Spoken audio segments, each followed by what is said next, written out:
Ayokong bulahin ng taong bayan.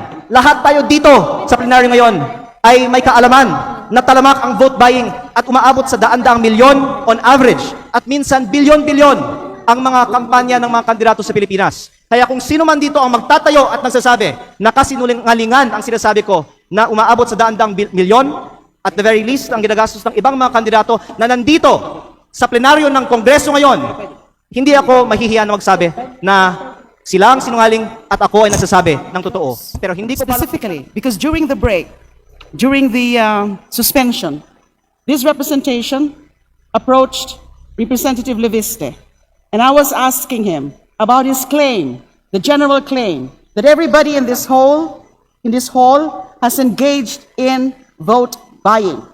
So I was telling him, can you please withdraw that particular portion because we find it offensive. For the record, this representation does not engage in any vote buying in any elections, including the last elections of 2025. And I remember Representative Leviste saying that he is willing to withdraw that particular portion. So may we ask Representative Leviste if in fact that is the case, that he has withdrawn, that he is withdrawing that portion because it has no basis, it has no evidence, it's purely speculative, it's offensive, it's unfair to everybody here in this hall. that there are some, but not all. And there are many members of Congress who do not violate election laws. So please do not consider that I said that all. And I definitely withdraw that there are... Mr. Speaker, the request of this representation is with respect to the withdrawal. No need for any explanation. Is he withdrawing? Yes, but I think also portion of his speech. for the benefit of the people who are listening. Mr. Speaker, Enzo Recto, kalaban ang katiwalian at kasinungalingan, kakampi sa katotohanan at kabutihan. Pero in fairness po sa mga rekto, sa buong bansa naman bilyon-bilyon ang ginagastos ng mga tao para manalo sa mga eleksyon. At baka ang ibang mga kongresista ay pwedeng magbigay din ng kanilang kananasan kung magkano ang bilihan ng mga boto sa kanilang mga probinsya. Ang itinutukoy kong punto dito ay hindi na may bilihan umano ng mga boto sa eleksyon. Pero na si Congressman Garjola ay umano ang gumastos para sa mga rekto sa Batangas.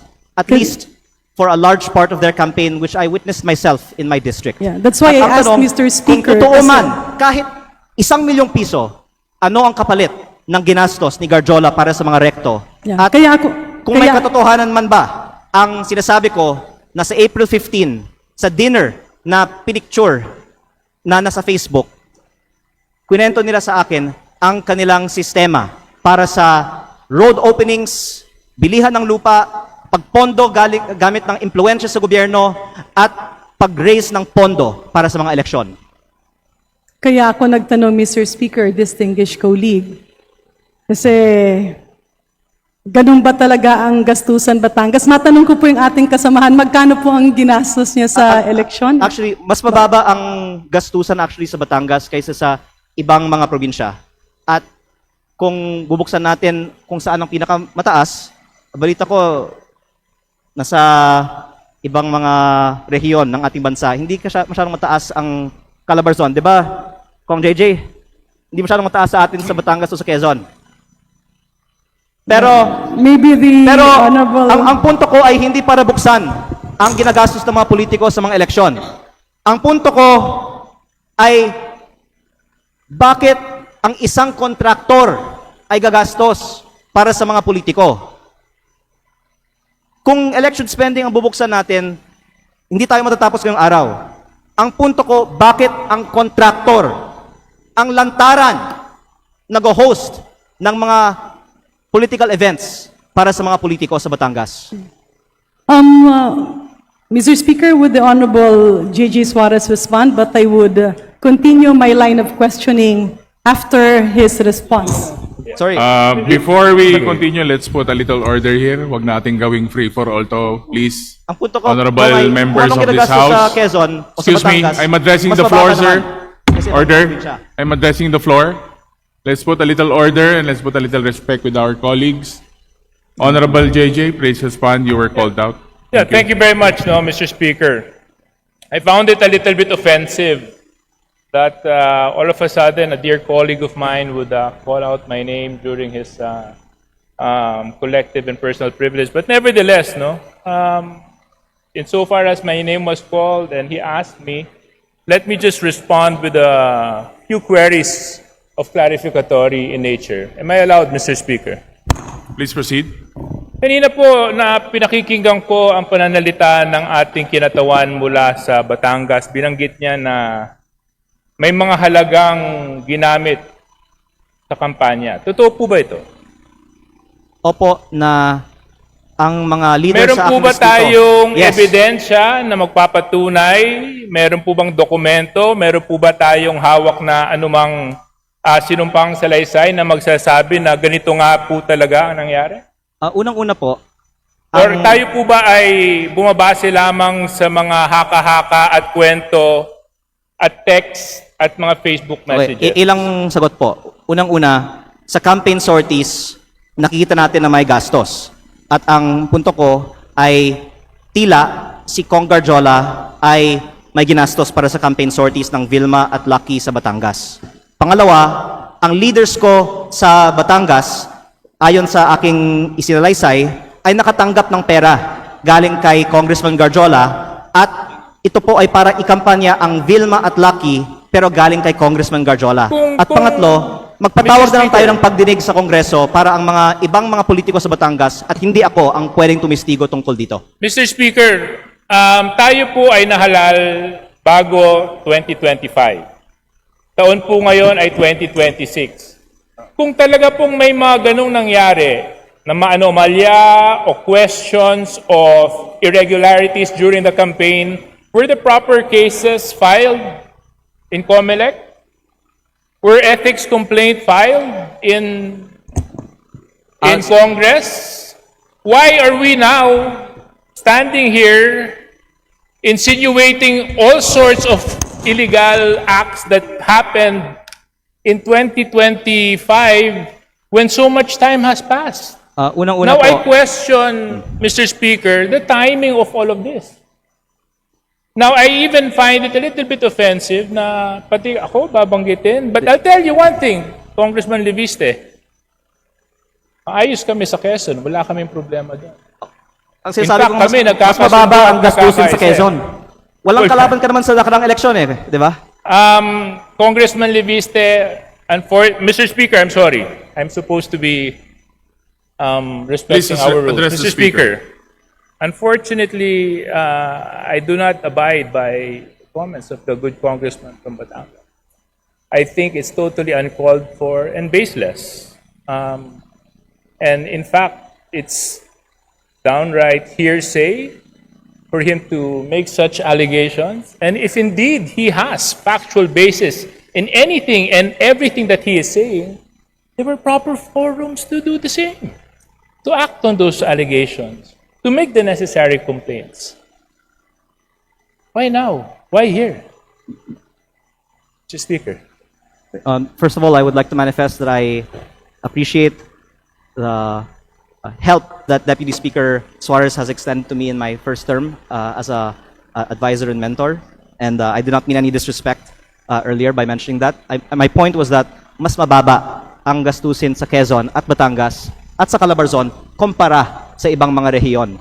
Pero ang punto ko ay hindi ang ginagastos sa election kung hindi ang pinanggagalingan ng gastos na ito.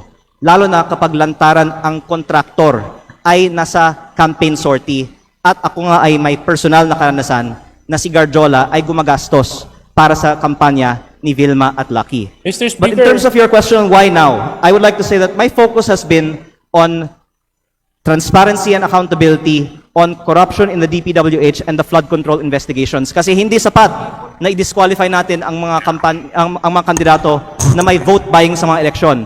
Dapat kasuhan para sa pagnanakaw ang mga politiko kapag sila ay nahalal na. Kaya yun ang inuna ko, yung pananagutan sa korupsyon sa DPWH. Pero kung pwede ko pong banggitin din, ako po ay hindi sinungaling. Ayokong bulahin ng taong bayan. Lahat tayo dito sa plenaryo ngayon ay may kaalaman na talamak ang vote buying at umaabot sa daan-daang milyon on average at minsan bilyon-bilyon ang mga kampanya ng mga kandidato sa Pilipinas. Kaya kung sino man dito ang magtatayo at nagsasabi na kasinungalingan ang sinasabi ko na umaabot sa daan-daang milyon, at the very least, ang ginagastos ng ibang mga kandidato na nandito sa plenaryo ng Kongreso ngayon, hindi ako mahihiya na magsabi na sila ang sinungaling at ako ay nagsasabi ng totoo. Pero hindi ko balak buksan ng itong issue ngayon. Ang binubuksang issue ko ngayon ay bakit ang kontraktor ang lantarang gumagastos para sa kandidato, meron bang kapalit ang ginastos ng kontraktor na ito? Mr. Speaker. Deputy just- Speaker yeah. Suarez, please One- respond and we will wrap up because One the 10 question minutes lang. has already expired. Please take note, Majority Leader. My colleague from my neighboring province of Batangas was right when he said that mag-iba siguro yung probinsya namin. Gusto ko lang malaman dahil sinabi niya mas mataas ang gastusan. Paano po bang ginastos mo sa election mo? Actually, nasa Facebook po, namimigay ako ng libreng school supplies, ng libreng bigas pag may kalamidad, ng Christmas package, lahat po yan, personal ko pong gastos pag walang eleksyon. Magkano po? Nasa Facebook po, lahat ng ginastos ko at inanunsyo ko naman na ako po ay nag-donate sa aking foundation ng 6 billion pesos para sa mga estudyante at mga typhoon victims. Para Ako lang po maintindihan ko, Mr. Speaker, kasi, di ba, sabi... Ako po ay hindi Magkano ba sisinungaling. nagastos nyo? Dahil sinabi ko nga, sinagot ko na, ako ay may foundation na nag-donate ng... Ako ay may So yung foundation niyo yung gumastos sa kampanya ninyo na 6 na bilyon? Tama po ba yun? Hindi po. Ang sinasabi ko, ako ay may foundation na nagbibigay ng school supplies at bigas at relief So yung goods. foundation po niyon ay yun ang nagamit na Hindi yan ang ginastos paraan ko sa kampanya. Kasi patuloy akong namimigay pa ng tulong After the sa aking campaign. distrito. Ah. Opo. Pero, kaya ako po binubuksan ito ngayon kasi wala akong itinatago. Naka-post sa Facebook yung mga ipinamimigay ko kasi yan ay hindi kapalit ng boto. At ayaw ko na magkukunwari tayo dito bago ko pa papangalanan ng ibang mga nakatayo sa Kongreso ngayon na balita ko ay may mataas na presyo ng bilihan sa kanilang mga eleksyon na itanggi natin dito na talamak ang vote buying at mataas na spending sa mga kampanya sa Pilipinas. Ang pinupunto ko lang po ngayon ay sa mga nakalap kong impormasyon, si Garjola ang gumastos para sa mga rekto sa Batangas. Please wrap up, honorable members. Yeah, I'm Final just... response. Yeah, Mr. Speaker, thank you very much for the time. Medyo nalito lang ako. Parang ang dami na natin pinuntahan na topic, from vote buying to business associates, to may also oras to naman tayo. partnerships, and to... Mr. Speaker, can we have like 2 hours for Right. this interpellation? My point is, Mr. Speaker, is there was a proper venue, there was a proper opportunity to take the legal recourse to address whatever concerns and allegations the good congressman had. He had all of this. And I hope that we avoid grandstanding and taking opportunity of the podium and the bright lights of Congress to set aside our political interests and use the proper forum so that in such a way we can live by the rule of law and abide by the rules of Congress. Thank you very much, Mr. Speaker. Majority Leader. Mr. Speaker, would like to recognize Congressman Terry Don of Bicol Saro. Yeah. Mr. Before Speaker, we point of order, I finish believe this, I'm still since interpolating. the time is expired, the Honorable Ridon is given a few minutes. Please proceed. Mr. Speaker, point of order. I just have a point of order, Mr. Speaker. What is the point there of were order? Specific allegations. Honorable Ridon. There were specific allegations relating to other regions outside of Calabarzon that are spending so much more during their elections. I think it is not based on truth. It is not based on fact. It should be stricken off the record. I move to strike that particular section out of the record, Mr. Speaker. Mr. Speaker, I believe I was interpolating and the Honorable J.J. Suarez was allowed to interject. May I proceed with my line of questioning? Lipat lang po ako dun sa... Mr. Speaker, you have to decide on a point of order. Majority Leader, there was a point of order raised. by the Honorable Ridon. Just for clarification, the point of order is to delete from the records. Yes, to strike off from the record the allegation that other regions outside of Calabarzon are actually spending more than areas within Calabarzon. I think that is not based on fact. That is not based on truth. It should be stricken out of the record. That is the first point of order. Majority Mr. Leader. Speaker. Please respond to the point of order.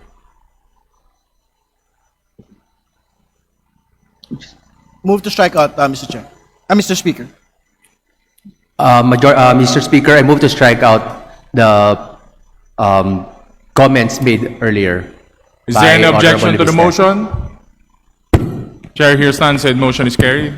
Second point of order, Mr. Speaker. The speech by the good congressman from Batangas doesn't appear to be a speech relating to personal and collective privilege. It has branched out to matters that are outside of it. So I think even that this particular speech in its entirety should be stricken off the record, Mr. Speaker. Majority Leader, there's another point of order. Mr. Speaker, I move to strike out the... Mr. Speaker, I object. There was a motion, duly objected. Duly objected.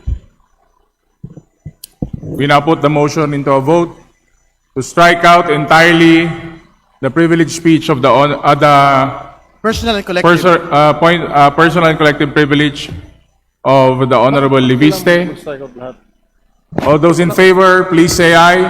Aye. All those against, please say nay. Nay.